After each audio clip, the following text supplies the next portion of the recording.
ekonomi kita secara fundamental oke, tapi kita berada dalam lower equilibrium. Kita harus maju ke atas gitu loh. Dan sayangnya ini ya, jadi masalah besar. Kita menghasilkan banyak sekali ekspor. Dari hilirisasi juga kita banyak. Dari katakanlah berapa tahun yang lalu. 2 tahun terakhir. Enggak ya, ekspor kita awal-awalnya sebelum hilirisasi kan hanya di bawah $2 miliar. Oh iya. Ya kan? Sekarang sudah 32 miliar dolar untuk nikel. Mestinya itu kita akan lihat hasilnya itu di cadangan devisa, baik yang ada di BI maupun yang ada di bank-bank. Benar. Tapi ternyata flat aja. BI naik memang 150 miliar dolar, tapi itu lebih banyak karena pengaruh 2 hal. Utang dan bagi hasil tambang yang dikuasai oleh pemerintah.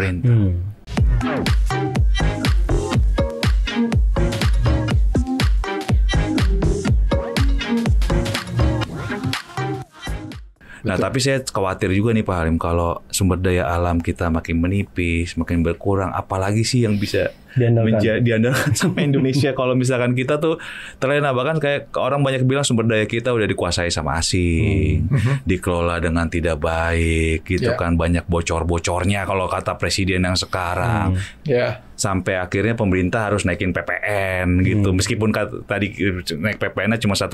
Maksudnya kan sebenarnya banyak sumber-sumber pendapatan kita yang lain kalau kita mengelolanya dengan benar gitu Pak Halim. Saya juga kadang-kadang sedih gitu ya, kenapa kita lagi gitu maksudnya Pak Halim. Gimana Pak Halim melihatnya? Ya memang harus ada. Ya, saya kira yang sempat pernah disampaikan oleh Profesor Sumitro Jaya Hadikusumo, ayah dari presiden kita sekarang, ketika dia mengemukakan inefisiensi di ekonomi Indonesia sekitar 30% hanya berbasis I-Core. Itu tahun berapa tuh? Berapa puluh tahun yang lalu coba. Sekarang jangan-jangan angkanya lebih besar lagi. Itu ngitungnya dari mana Pak Halim ya? Pakai I-Core. Oh, I-Core kita emang naik terus kan? Nah, itu waktu dia ngomong itu, I-Core kita itu masih sekitar 4-an gitu. Sekarang udah 6,5, 6,9 rata I-Core kita. Jadi makin tambah itu inefisiensi. Itu apakah gara-gara kebocoran Pak Halim atau memang? Iya, istilahnya itu kebocoran ya. Dan kebocoran itu macam-macam kan. Benar. Ada kebocoran karena memang hal yang tidak bisa kita hindari, yaitu impor. Impor itu sebetulnya kebocoran kan. Karena kita tidak bisa memproduksi dalam negeri, kita ngimpor. Benar. Nah, kalau impornya itu input untuk membantu proses produksi dalam negeri, kita masih ada proses produksi. Benar. Tapi kalau impornya barang jadi, barang konsumsi, nah itu akan mematikan industri yang harusnya itu bisa berproduksi lagi. Waduh. Nah, itu kebocoran. Kebocoran yang seperti itu jelek ya. Tapi ada lagi kebocoran yang lebih mungkin buat kita lebih serius. Karena korupsi. Iya betul. Nah ini yang harus kita cegah dan juga kita mengambil langkah-langkah yang lebih tegas gitu loh. Jadi ya kalau kita berbicara bagaimana caranya meningkatkan penerimaan negara, ya itu harus dikurangi dulu itu kebocoran ini. Nah itu maksud jadi kalau kebocorannya terkait dengan katakanlah inefisiensi karena kita ada kalah saing, kita harus pintar-pintar nih. Tapi yang ini dalam kendali kita, bukan dalam kendali kita, dalam kendali pemerintah. Kalau mereka bisa melakukan berbagai langkah-langkah perbaikan sistem, perbaikan proses kerja, bagaimana membuat agar penegakan hukum itu menjadi lebih kredibel, gitu ya. Dan itu ini yang perlu dilakukan. Makanya kalau sorry nih Mike, lihat lagi tadi kita ngomong China. Di China koruptor aja dihukum mati paling. Oh iya betul. Nggak ada nggak ada tawar menawar. Nggak ada ragu-ragunya. Ada lagi sekarang negara yang lagi jadi naik daun juga, Vietnam. Oh ya. Nah itu juga kan sistem hukumnya kan kuat juga Pak Halim. Nah bagaimana Pak Halim melihat Cina, habis itu Vietnam. Nah kita nih pelan-pelan nih kalah. Bahkan kayak kemarin saya juga ngobrol sama orang bursa saham gitu. Kenapa sih bursa kita kok turun terus? Turun terus. Ternyata fund manager lebih melihat Vietnam. Jadi mereka lebih taruh. Ini orang kredibel Pak Halim. Maksudnya mereka lebih ke Vietnam dibanding ke Indonesia. Saya bingung nih. Pak Halim mungkin juga bisa ngasih pandangan juga gitu. Apa ya sebenarnya yang terjadi sampai kita bisa dibalap tak gitu loh. Manufakturnya tiba-tiba kok Vietnam muncul gitu. Iya. Sebelum saya jawab ya. Mungkin kita bandingkan saja antara kita dengan Filipina lah. Kita selama ini selalu merasa lebih unggul dari Filipina ya. Tapi dalam bidang penerimaan pajak kita kalah sekarang. Dan itu hanya dilakukan pada waktu pemerintahan presiden ayahnya yang wakil presiden sekarang, Presiden Duterte.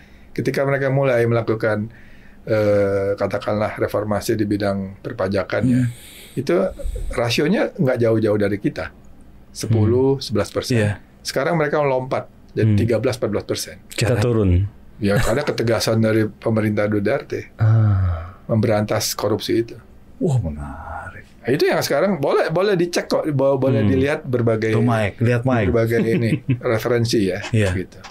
Nah, itu yang artinya memang memerlukan ketegasan dan juga langkah-langkah Filipina bisa ditiru lah. Ya walaupun mungkin tidak menembak mati orang itu ya, tapi paling tidak itu adalah lessons learn-nya di situ. Benar. Gitu ya. Nah, sekarang kembali mengapa kok masyarakat kita sekarang cenderung pergi ke luar negeri gitu loh ya di bidang keuangan. Nah, ini adalah salah satu masalah pokok fundamental yang kita hadapi di sektor keuangan. Sektor keuangan kita sekarang ini secara fundamental baik-baik saja. Ada keseimbangan.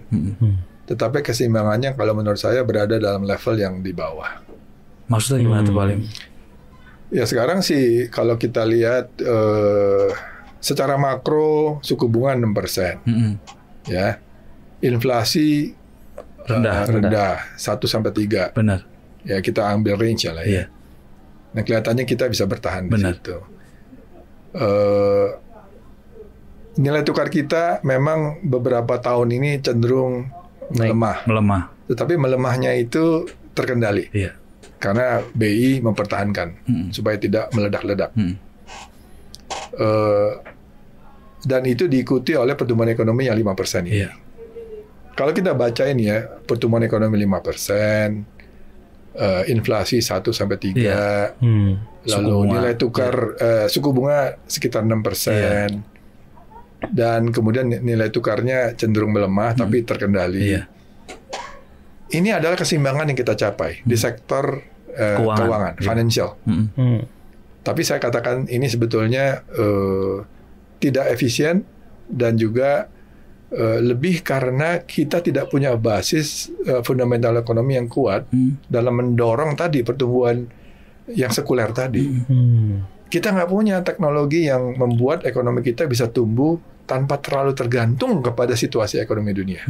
Dan kita nggak punya inovasi. Nggak punya produk-produk yang inovatif. Mungkin cuma sawit aja, tapi dihambat gitu. Betul. Kalau pakai nikel ya sumber daya alam itu. Benar. Itu kita ngimpor teknologinya dan modalnya.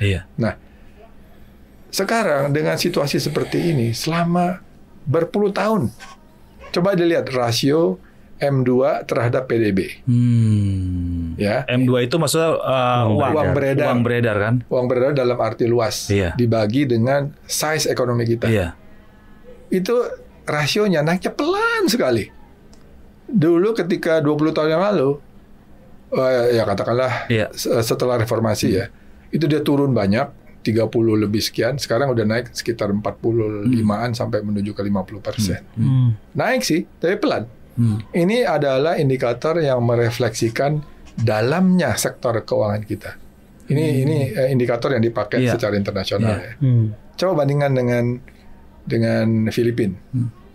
Filipina tahu nggak udah berapa? Udah mendekati 90. Dulu sama dia dengan kita. M2 itu kan adalah uang beredar. Yang berputar gitu maksudnya gitu Pak Halim. Dan di dalamnya itu komponennya adalah dana pihak ketiga. Di bank. Giro, tabungan, deposito. Betul. Kenapa secara rasio ya? Orang Filipina naruh uangnya lebih banyak di perbankan di dalam negeri daripada di kita, daripada orang Indonesia. Karena pendapatannya dong. Pendapatannya naiknya cepat. Ya cepat, tapi ya masa sampai sejauh itu bedanya? Sampai 40 percentage point. Itu kenapa tuh Pak Halim? Karena orang mungkin nggak mau taruh uangnya di Indonesia. Ada keraguan gitu Pak Halim maksudnya. Nah, jangan bandingkan dengan Vietnam. Vietnam itu angkanya udah ratusan persen. Iya, kenapa? Jangan Pak? bandingkan dengan Thailand bahkan. Kok bisa ya begitu ya kita? Bisa orang. Dulu ada yang bilang Thailand belajar pertaniannya dari Indonesia. Bener kan Pak Halim kan? Tiba-tiba begitu kuat. Ya, nanti coba bikin tabelnya itu. Iya. Dikasih lihat ke para audiens kita. Di mana kita, pasar modal kita pun sekarang udah kalah dengan Vietnam. Dari sisi itu maksudnya Pak Halim. kapitalisasi pasar dibagi dengan PDB. Bener. Coba. Jadi artinya saya tadi kembali ke isunya. Ekonomi kita secara fundamental oke, tapi kita berada dalam lower equilibrium. Kita harus maju ke atas gitu loh. Dan sayangnya ini jadi masalah besar. Kita menghasilkan banyak sekali ekspor. Dari hilirisasi juga kita banyak, dari katakanlah berapa tahun yang lalu 2 tahun terakhir. Enggak ya, ekspor kita awal-awalnya sebelum hilirisasi kan hanya di bawah $2 miliar. Oh iya. Ya kan, sekarang sudah 32 miliar dolar untuk nikel. Mestinya itu kita akan lihat hasilnya itu di cadangan devisa baik yang ada di BI maupun yang ada di bank-bank. Benar. Tapi ternyata flat aja. BI naik memang 150 miliar dolar, tapi itu lebih banyak karena pengaruh dua hal. Utang dan bagi hasil tambang yang dikuasai oleh pemerintah. Begitu. Jadi uang dolar swasta itu nggak kita lihat di bank-bank itu juga datar-datar aja. Jadi uangnya kemana itu? Di luar. Ya itu juga beberapa kita ini juga benar. Isu yang kita angkat. Pak Halim kalau mau minum kopinya silakan sambil ngopi Pak Halim. Saya minum kopi supaya longgar. Ini juga kita kemarin ngobrol sama beberapa ekonom juga. Kopinya enak. Beberapa ekonom juga bahwa ya ini masalah Michael yang sering mancing-mancing. Ekspor kita naik, apa surplus, tapi kok cadangan devisanya segitu aja, duitnya disimpan di luar. Jadi ini secara fundamental dan struktural tadi dibilang Pak Halim di depan ini. Jadi kita yang punya barangnya ini lebih ngeri lagi kan, kita yang punya barangnya, tapi duitnya nggak di kita gitu Pak Halim. Ya, ini ada banyak faktor ya. Ya saya ngomong jujur aja, ya mungkin kita agak susah juga karena punya tetangga Singapura sebagai pusat keuangan paling tiga di Asia Tenggara. Udah dunia nggak bahkan sekarang Pak Halim kayaknya. Ya paling nggak di Asia Tenggara lah ya. Artinya uang orang-orang Asia Tenggara banyak lah taruh di situ. Betul. Maksud saya ya termasuk Indonesia. Iya betul. Mengapa mereka taruh di sana? Mungkin pertimbangan praktis dan juga pertimbangan ekonomis. Ditambah masalah security dari uang itu. Betul. Ya baik yang tadi yang gelap maupun yang terang. Iya betul. Namun uang yang mereka dapatkan dari Indonesia, mereka simpan di Singapura, balik lagi nanti dalam bentuk hutang. Makanya utang kita ke Singapura itu data terbaru nomor 1 itu sebenarnya duit orang Indonesia juga. Mengapa mereka percaya taruh di situ? Karena mungkin jaminan kembalinya uang itu lebih kuat kalau menggunakan hukumnya Singapura daripada kalau pakai hukumnya Indonesia. Kok bisa begitu ya? Nah, itu dia. Kalau udah ngomong masalah hukum di luar kompetensi saya, tapi kita jadi orang awam kan, ya tentu kita ngelihatnya kenapa ya kita nggak bisa sekredibel seperti Singapura penegakan hukum di Singapura. Nah, itu tanya kepada rumput yang bergoyang. Ya. Terus kalau kita lihat perusahaan-perusahaan tambang, perusahaan nikel, perusahaan emas, tambang emas nih, itu perusahaan tradingnya kan di Singapura, Pak Halim. Kata alasan mereka karena di sana lah pertemuan antara seller sama buyer itu lebih banyak gitu di sana kan, perusahaan-perusahaan trading semua di sana. Jadi hebat juga Singapura ya, dia nggak punya barang, tapi bisa kayak datang ke toko, kita tahu tokonya nggak punya barang nih, tapi ditanya punya ini nggak, punya itu nggak, dia ada semua. Ya. Memang itu harus inilah ya, artinya harus kita kalau ingin melawan Singapura dalam konteks pemberian kepastian usaha dan juga security dari penempatan dana di sana, kita mungkin agak susah. Tapi kita bisa berusaha sebetulnya ya untuk bagaimana tidak menarik kembali, tapi menjaga agar uang itu tetap ada di Indonesia gitu.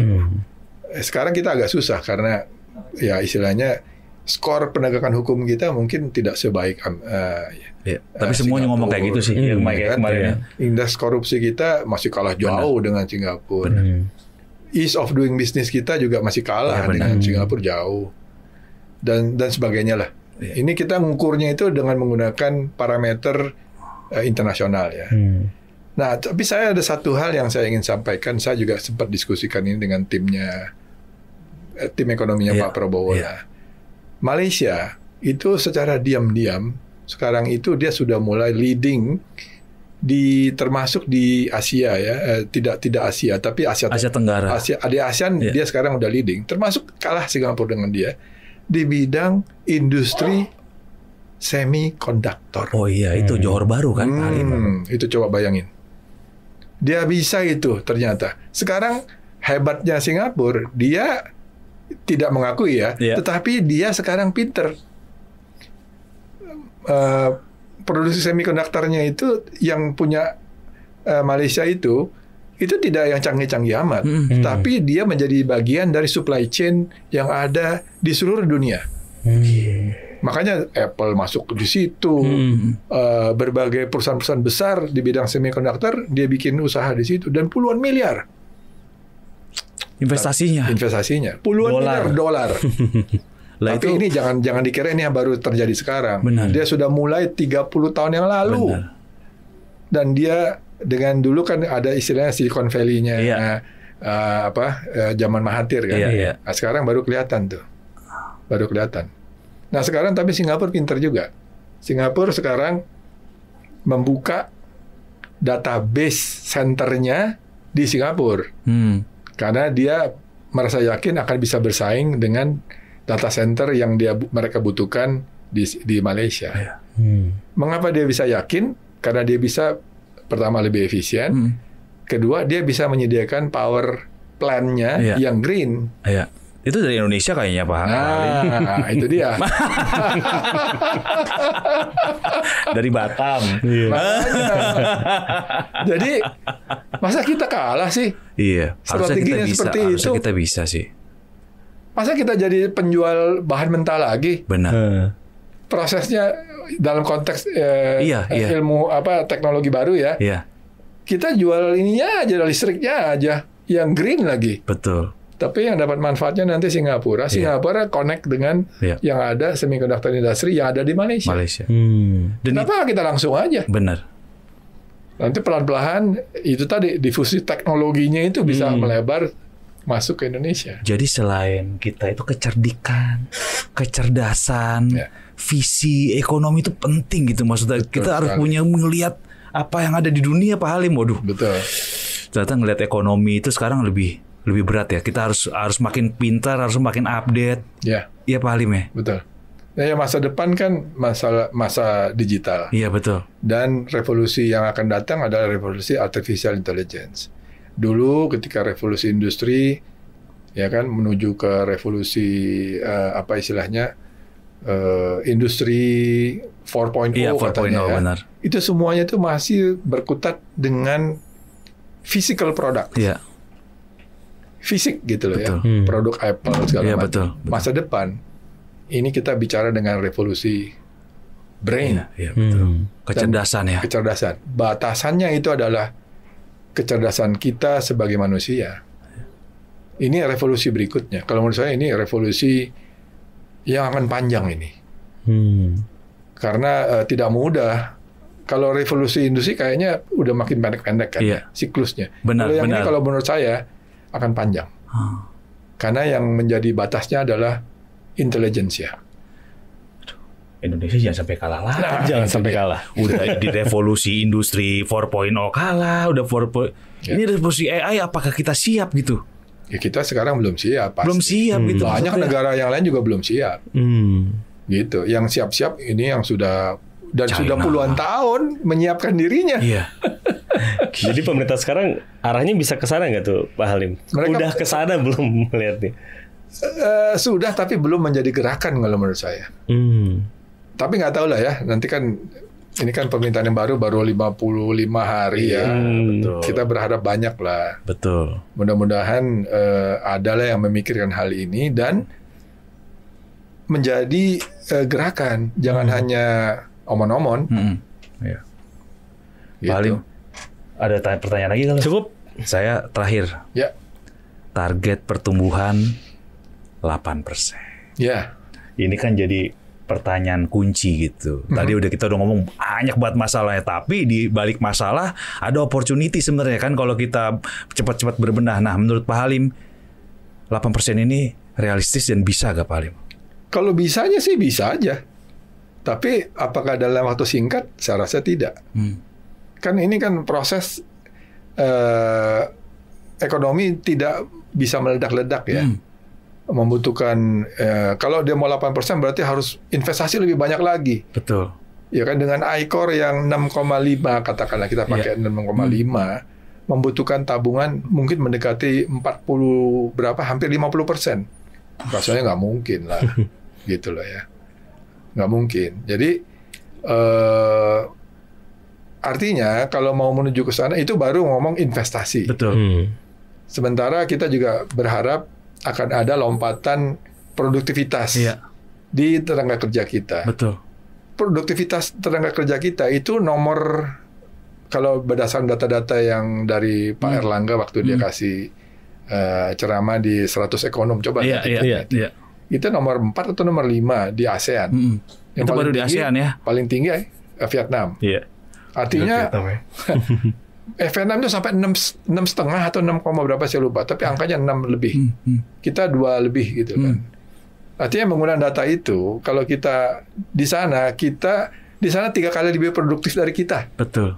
Kira-kira seperti ya udah itu. Pasti kalah lah orang kalau misalnya kita jadi pemodal, Pak Halim. Kita lihat dulu mau nanganin 1 triliun gitu ya. Lalu dalam 1 jam bisa berapa barang yang di... Iya, betul sekali. Nah, yang ketiga adalah teknologi itu sendiri. Inovasi. Kita nggak punya. Kecuali di bidang sawit kali. Iya. Ya, itu terbatas banget ya. Terbatas kita. Jadi pertumbuhan sekuler yang kita harapkan bisa menjadi pendorong ekonomi tumbuh secara berkesinambungan, kita masih cuma yang saya tahu ya cuma itu sawit aja. Ya ampun. Kalau yang lain ya bidang AI sebetulnya ya tadi Johnson Huang memberikan hints gitu ya. Itu kita bisa membuat lompatan teknologi sebetulnya. Tapi ya ini kita perlu suatu katakanlah kebijakan, konsistensi, insentif di bidang ini, gitu loh. Dan itu mudah-mudahan saya nggak tahu, tapi mudah-mudahan bisa kita lalui dan menjadi kenyataan. Tapi tidak dalam waktu yang dekat ini. Itu yang tadi pertanyaannya kembali kalau 8% itu.